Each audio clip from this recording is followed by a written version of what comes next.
be monsters." How often had I heard that refrain? From when I was a child until today, of all days. We were preparing to leave the village, the four of us. It was a journey I had wanted to make for as long as I could remember. But there were always the doubters, the naysayers, the set in their ways.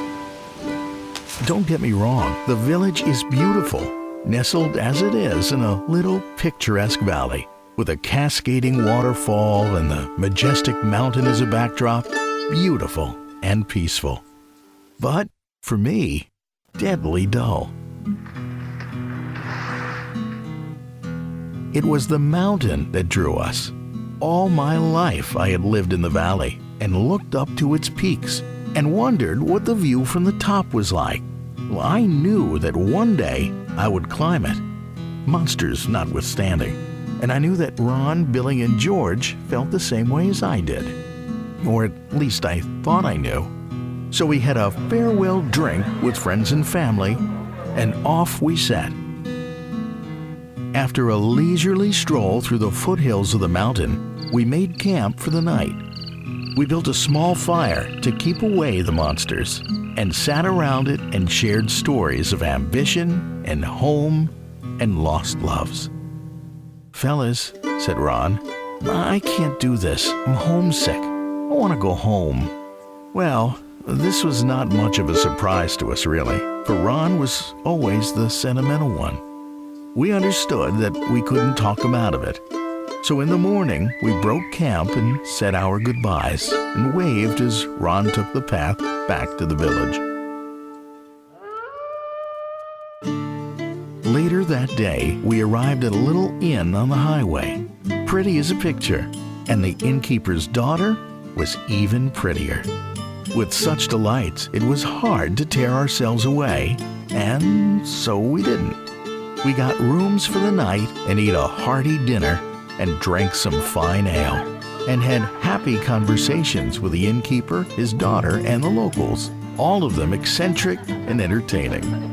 We told them of our plan to climb the mountain and see the view from the top. They went silent and shook their heads in unison. "You should not go that way," warned the innkeeper. "There be monsters."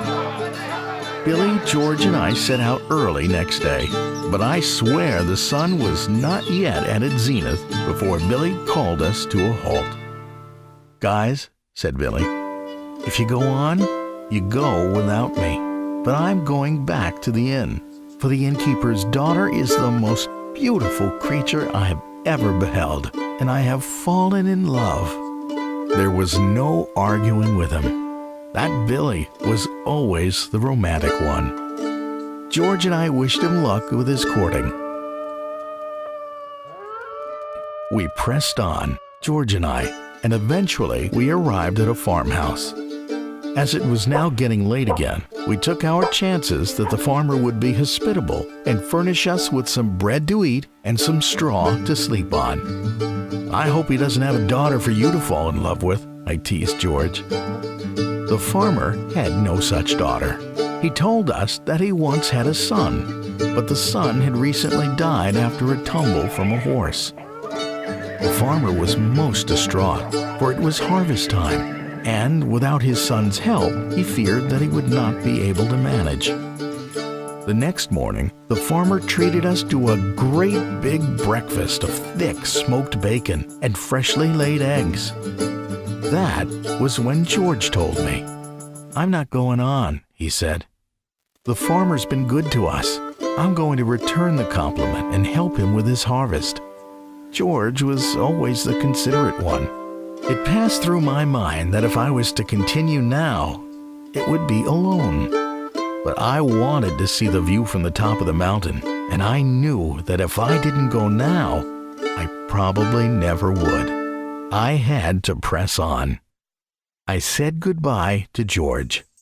"Take care," said the farmer. "There be monsters." So, alone I went. The path became steeper. The tree line fell below me. But on I went, until the walk became a climb. On I went, up to the cloud-shrouded mountain.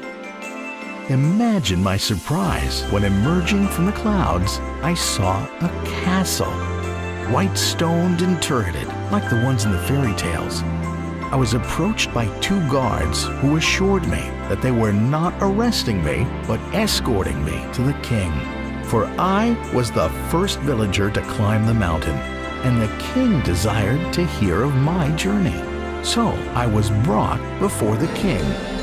He was a mighty sovereign, lord of all he surveyed, which included the valley below and my little village. He was rich and powerful, and had armies to command, and would never want for anything. "Why have you come?" asked the king. "I wanted to see the view from the top of the mountain," I replied. "Huh, that is ironic," cried the king. "For all my power and riches, I have never left my castle. I was born here, and I will die here. Oh, how I have longed to go down to the valley and see what the view is like from there."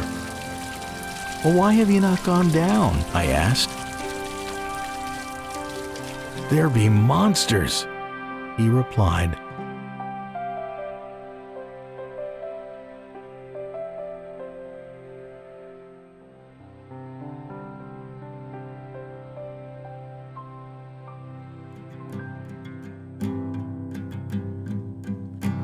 I've been traveling myself, alone with no one else, half a world away from where I call my home. But nothing looks the same without you there to see it